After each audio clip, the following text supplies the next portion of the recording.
نماز میں خنجر لگا، نماز فجر کی نماز پڑھا تھا، اب ایک دم گرے، وہ چھپا ہوا تھا ابو لولو مجوسی،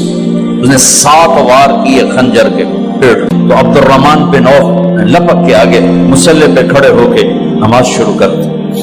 اور چند آدمی اس کو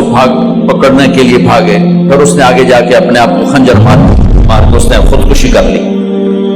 اٹھا کر مکان پر لے گئے، دودھ پلایا گیا تو وہ آنکھوں سے باہر نکل گیا، کہنے لگے موت کا پیغام آ گیا ہے۔